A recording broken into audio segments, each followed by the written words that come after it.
Hey Narwhals, I'm your host Luke Narwhal, and today we'll be reading some weight loss stories from my website. If you have a weight loss story you'd like to share and be featured on the channel, and just visit lukenarwhal.com to share your story for a chance to be featured on the channel and receive a small gift as thanks. Also, be sure to give this video a thumbs up and subscribe for more weight loss stories. How about no? Hey Luke and Narwhals. Changing your lifestyle really makes you realize how people around you really think. I had to limit my hangouts with friends who I thought were closest to me. Before I started my lifestyle change, we would hang out all the time, have food dates, etc. However, once I started, I became the butt of the jokes. They often teased me about eating salads and choosing healthier options when we went out to eat. One of them even said, "Want some fries? Oh right, you're on a diet," in front of people who I was not comfortable with at that time. It was so embarrassing. I'm not someone who likes telling others what I'm doing in fear of failure and judgment. It really is none of their business. I'm happy with whatever I'm eating. I genuinely crave healthier foods nowadays and love the taste of it. If I can fill myself up with roast vegetables, then stay hungry with a measly burger for the same amount of calories, you know I'm going to choose those leafy greens any day. Mind you, I don't starve myself. I eat a large quantity, but because they're low in calories, it's working. So sometimes when I'm out eating with my friends and don't eat as much as I used to, they may feel offended and mutter stuff like, "Oh, I'm sorry I'm a fatty, but I'm going to order a lot. You can have your salad." They would clarify that they had not had a meal for the entire day before ordering double portions at restaurants. No one asked. They just had to justify their order. Even walking for 10 minutes from the bus stop is hard for them when we're traveling for food. They'd often complain halfway through the journey and ask that we can switch to a cafe along the way instead. They are not morbidly obese. Walking for 10 minutes should be alright for them. They just don't want to do it. They wear US size medium or large size shirts. I'm not telling you to change your lifestyle if you do not want to. If you want to continue with what you're used to, go ahead. I am not forcing or even putting you down for your choice, and nor am I even saying anything about it for that matter. You do you. We just don't hang out as often anymore, as I've come to realize that we only hang out to eat, watch movies, and just laze around. I also cannot deal with the amounts of negativity they give off when it comes to my choices and my life. The teasing gets repetitive and demotivating. I just want to do what I've been putting off for many years of my life. A rant is finally over, Narwhals. Keep up your hard work and don't let anyone deter you from your goal. Only you have your best interest in mind. You can do this. Weight loss was the first step. My weight loss is modest compared to many other people here, but it was a mountain to climb for me.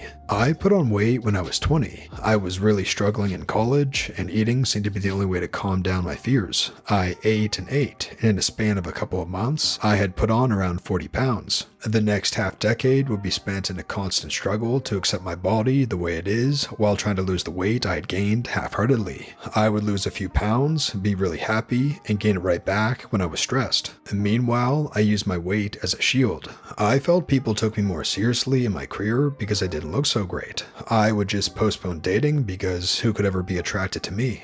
Until last year. I had just returned from a trip abroad. I looked at my pictures and I hated how I looked. I read up on intermittent fasting, downloaded MyFitnessPal, and decided to give weight loss a serious goal. I went to one group class at the local gym after another. I stopped drinking and I got a friend of mine to help me start weightlifting. I pushed, and while the first few days were hell, soon the pounds were melting off. I bought new clothes and then some more, as I dropped one dress size after another. After 6 months, people began to notice.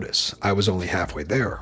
I finally hit my goal weight a couple months ago. Outwardly, I looked just the way I wanted to. While losing weight, I also started to pay attention to my skin and hair, and I had learned to do my makeup. At the ripe old age of 28, I had mustered the skills that teenagers have.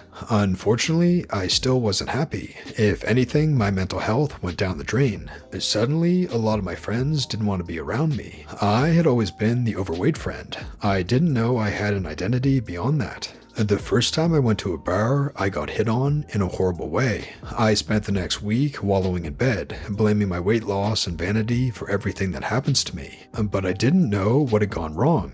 I looked well by all accounts. A lot of my health issues were gone. So what was the problem? For so long, I had focused on my weight being the one thing that held me back. But I used my weight as a shield to not face my real fears, that of being inadequate and being rejected. It was easier to make no choice and let life happen to me than to take a stand and have things not work out. I finally saw a therapist. I have had clinical depression for most of my life, she said, and it was the depression holding me back, not my weight. I've made modest progress regarding my mental health. Unlike weight loss, you don't have numbers on the scale to guide you through. I now take every day as it comes. I practice mindfulness and work out a fair bit. I also religiously take my vitamins. I do things that make me feel good.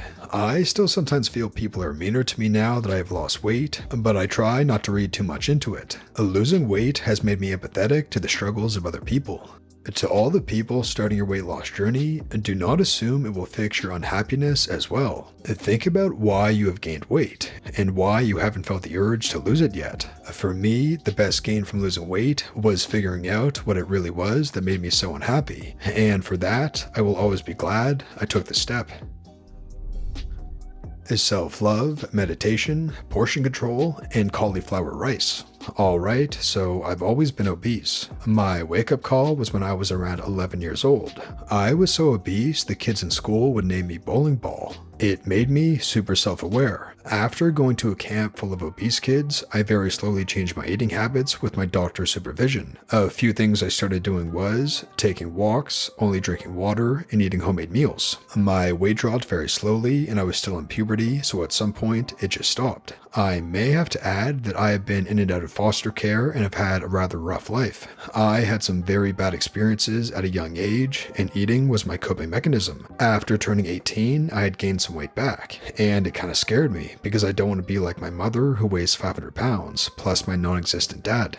The food in California, especially the portion sizes, made it really hard for me to lose weight. When I moved to Switzerland, things got a bit easier since health and nutrition lessons in schools are mandatory. That's how I realized that I was substituting food for love for a very long time. I also found out that I have complex PTSD, and I started going to therapy and tried to take care of my mental health. After a very first toxic relationship and a broken heart, I realized that I'm not someone little me would look up to. After that, I had my mantra. I want to be the person I never had, smart, patient, and kind. I definitely have my ups and downs, but it's worth it because you're doing it for yourself. So I'm 21 now, and I went from living on the streets of California to a super prestigious university in Switzerland. I am super proud of myself for getting this far. I haven't reached my goal weight yet, but I'm sure it'll happen in the near future. A few things that help me. 1. Journaling. Write down your thoughts and express them. Tell people how you feel and why you feel the way that you do. It feels so much better than eating. 2. Walking is underrated as hell. It helps clear your mind and it's exercise, so go for it. 3. Drink more water. My skin cleared up and it looks awesome. 4. Sugar is like poison. It tastes so good, but it feels so horrible for the next few weeks. 5. Sleeping is so important. Sleep for at least 8 hours a night. It'll make so many things easier for you. 6. Always be yourself and try to do things because they're good for your body, soul, and mind. If someone feels good in the moment, but eventually it'll make you feel crappy, stay away. This goes for girls, booze, toxic crap, etc. The right people will stick around. Last but not least, I am still sometimes struggling with food, but I learned that bad and good food doesn't exist, and that helped me a lot. No one is perfect and everyone makes mistakes, but the difference lies in carrying on or giving up. Realizing that giving my body what it actually needs and just eating for fun are two different things. I'm still a bit anxious about the future, but I'm pretty sure I got this, and so do you. Thank you for reading, and good luck with your journey. And that brings us to the end of the video, Narwhals. If you enjoyed this video, be sure to give it a like and subscribe for more weight loss stories just like this. And once again, if you have a weight loss story or post you'd like to share to be featured on the channel, and just go to lukenarwhal.com/submit and just fill out the form on that page. And if your post is selected, you'll be featured here on the channel, and plus you'll receive a small gift as thanks. You can submit absolutely anything you want to do with weight loss, from a struggle that you're dealing with, a success or victory that you had, weight loss tips for others, and just getting something off your chest, or what you've learned about weight loss, or absolutely anything else to do with weight loss. And just go to lukenarwhal.com/submit. The link is in the description below. And this has been your host, Luke Narwhal, and until next time, have a good one, Narwhals.